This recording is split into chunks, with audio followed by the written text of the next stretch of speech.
Good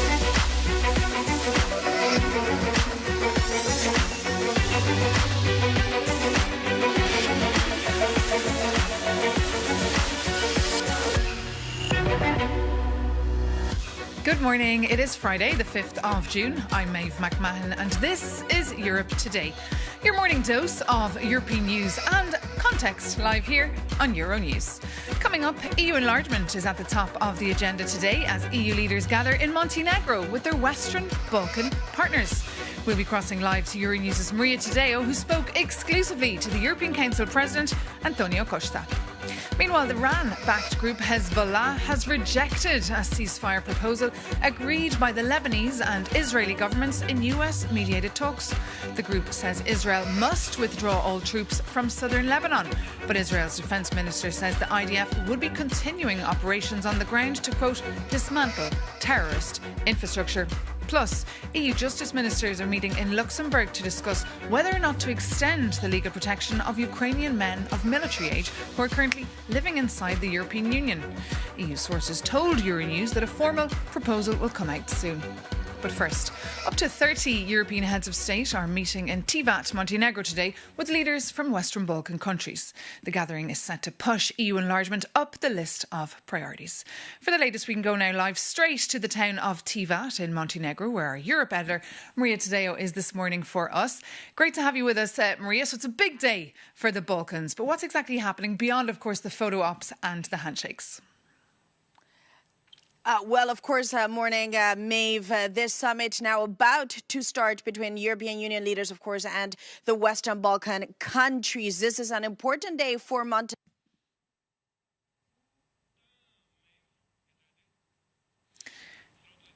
And we seem to be having technical difficulties there speaking to Maria Tadeo, but don't worry, we'll bring you back. We'll go back to Maria a little bit later in the programme. But now we can actually play her exclusive interview with the EU Council President. That's, of course, Антониу Кошта. This summit is coming in a very important momentum when clearly Montenegro is doing very well. We have already approved the Working Party to start drafting the accession treaty.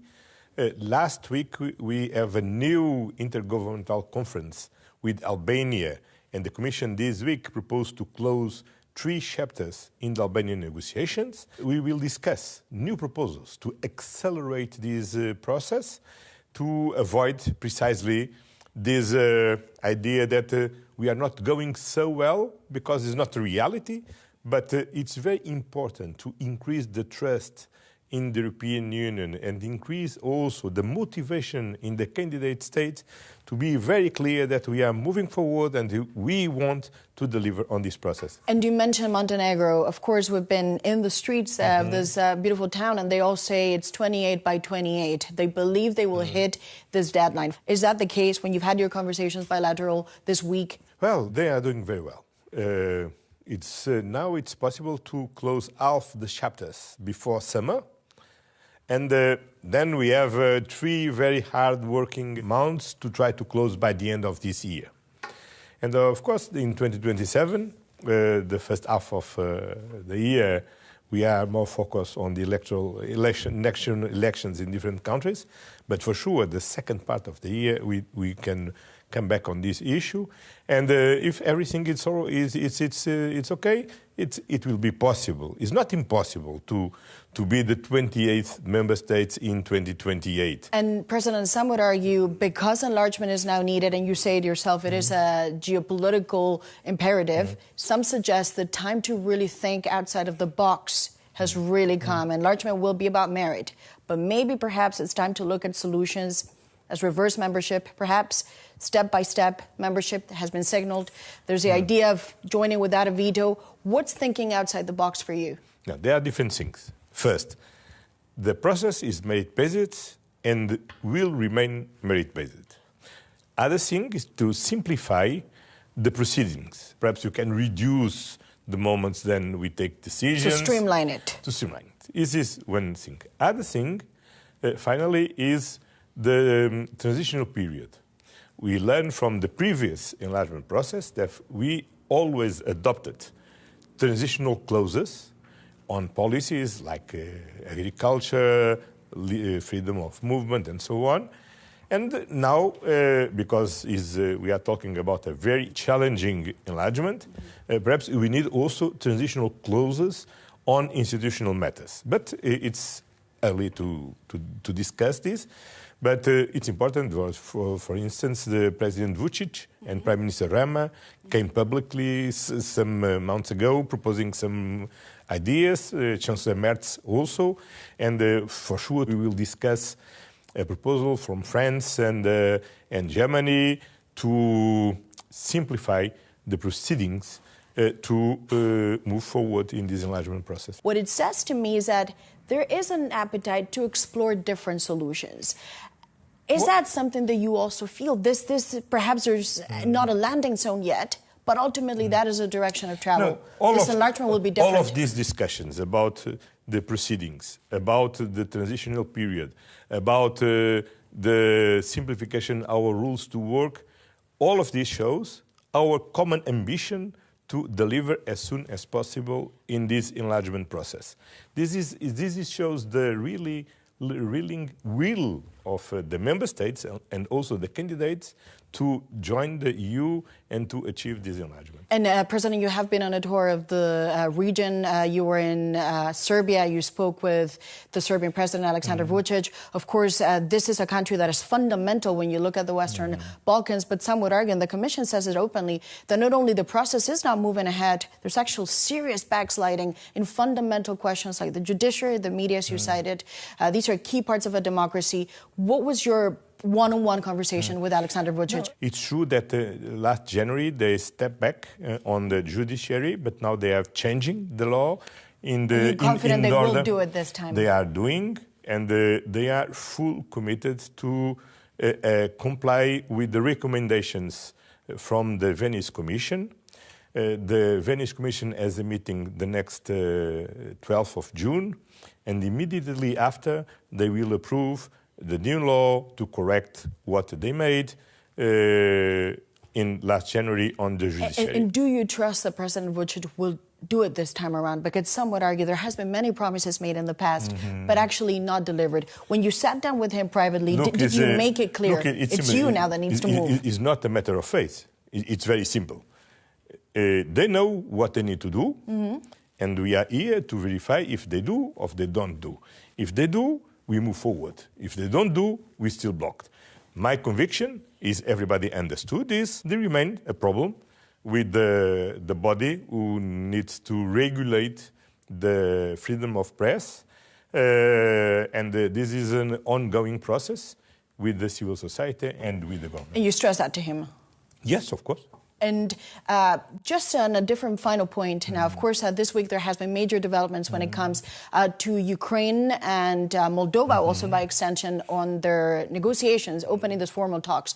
Now Hungary has dropped that veto. What does that mean for the European Union and ultimately for the three countries? I think it's very important, first of all, for the bilateral relations between Hungary and the Ukraine.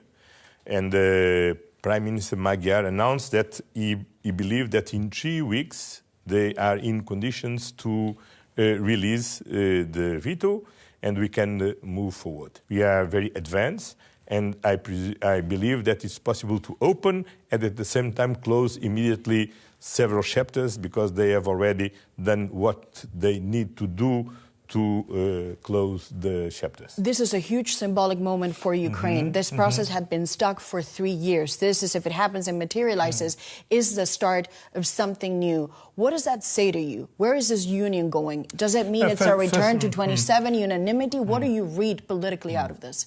Look, I personally believe that we don't need to have the unanimity to open chapters and clusters. We just need the unanimity to close chapters and clusters. Secondly, that the bilateral issues must be addressed for the different countries in order to don't block an entire process.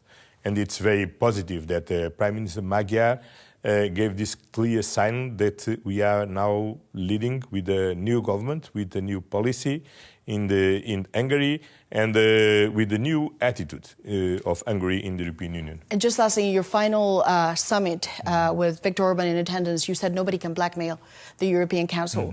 Do you feel validated?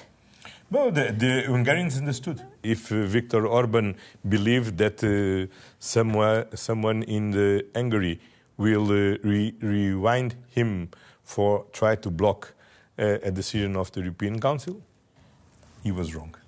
Well, President Costa, thank you so much for joining us. Thank you. Our Maria Tadeo there, speaking Exkluzivita Antoniu Kosτα as that Western Balkan summit gets underway today in Tivat, Montenegro. And we can actually bring in Maria Tadeo now as those leaders are gathering. Maria, tell us what is happening. Good morning, Maeve. And of course, technical difficulties because you see ultimately this helicopter that is hovering around this town repeatedly now for almost 2 days. There's a lot of jamming because ultimately you have more than 35 leaders, if you combine the EU institutions and the Western Balkans, gathering here on an important day with Montenegro because, as I say, multiple diplomats from this country insisting, talking to Euronews, saying this will be 28 member states by 2028. And you saw from that interview with the head of the European Council, Антониу Кошта, telling us this is a merit-based process. It will always be, but some of those rules need to be simplified. Picking up on that point, the French and the Germans now laying out the scene for a discussion today here in which they will quote, and call for a more structured, gradual integration of these candidates to motivate them to reform. The more they do, the more progress they make, the more benefits diplomats say they will be able to tap, including, by the way, access to the single market. And that is key because the single market is the moneymaker for the European Union. Just very briefly, for our viewers, the leaders confirmed to participate. The Serbian president, there was a lot of speculation as to whether or not Aleksandar Vučić would join the summit. We are told he is here. He landed yesterday. The leader who will not be, and there was also speculation about him, is the new Hungarian Prime Minister, Peter Magyar. We're not expecting him to participate at the summit, but of course he is one of the big protagonists with that breakthrough over with Ukraine, Maeve. OK, Maria Tadeo, thank you so much for that live broadcast there. And of course, for more of Maria's reporting there on the ground, you can visit Euronews.com or keep an eye on Euronews TV for her various interviews throughout the day. But now we can actually zoom into more about why the Western Balkans are so strategically important for Brussels. Our reporter, Jakub Janis, has this report. Top EU chiefs are gathering in Tivat, Montenegro for the EU Western Balkans summit. And Albania, Serbia, Montenegro, Bosnia and Herzegovina, North Macedonia and Kosovo are at various stages of trying to join the bloc. And that's cool, but your reporter is curious. With the EU already struggling to manage 27 member states, what's the point of Brussels pushing for enlargement right now? Let's see the map, because geographically the region is completely surrounded by the EU. And for nearly 2 decades, a period of relative calm kept enlargement on the back burner. But Russia's invasion of Ukraine shattered that peace, turning EU expansion into a critical security priority. But it's also about money. Look, the EU is already the region's primary trading partner and investor, and only last year, the total trade reached over 87 billion euros. And we're talking about a massive two-way exchange of heavy machinery, chemicals and metals flowing back and forth across the border. And hear me out on that. The EU exported far more than it imported, running a handsome profit. Yet, the EU is not the only power eyeing the region, oh no. Brussels faces immense outside pressure because Moscow, Beijing and Washington are all actively competing for strategic influence there. So if Europe leaves power vacuum on its doorstep, others will gladly fill it. And the region has already become a new frontline for geopolitical tensions. It is most visible in Serbia, where the government refuses to align with EU sanctions against Moscow. Finally, EU capitals fear adding more nations will paralyze decision-making under the current voting rules. This is why Albania and Serbia proposed a phased integration, temporarily waiving their veto rights just to get through the door. And as European Council Chief Антониу Кошта travels around the region, Brussels is no longer driven by an idealistic dream of European unity. This is a cold calculation to secure borders. Because if the EU doesn't act, the alternative is a region politically dependent on Russia, economically reliant on Chinese investment, or potentially turned into the 51st state of the US, as it was already suggested with Greenland, or Iceland, or Canada. I mean, you get the point.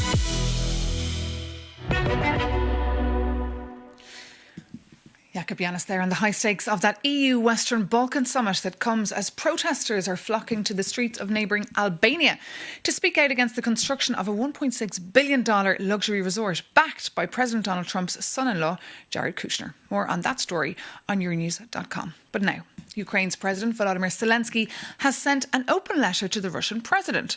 In it, he says that Vladimir Putin is under pressure from his own people. He calls for a one-on-one meeting to end the war. The letter arrived as Putin was answering questions from the press in St. Petersburg. For more, we can bring in our Ukraine correspondent, Sasha Vakalina, who's on the move today. Good morning, Sasha. Thanks for joining us. It's quite an interesting read. Tell us more about this letter and what exactly prompted it.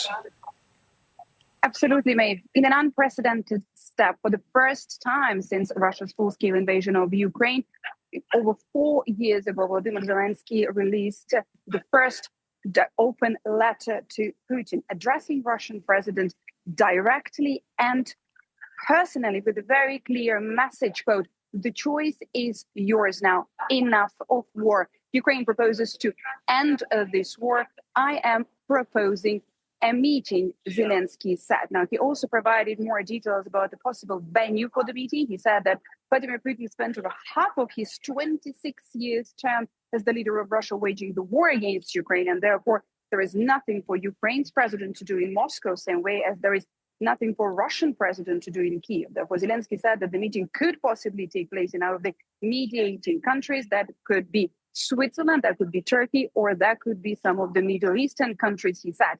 Now, Zelensky also commented on who else could be participating in this meeting, in these talks. He said that he would want to see the United States participating there because he said Washington is the one who can guarantee and participate in building the new security architecture in this part of the world. But also he said that since the war is taking place in Europe, Zelensky believes that Europe has to be at that negotiating table and has to be present at the future meeting. But the message there, maybe, is clear.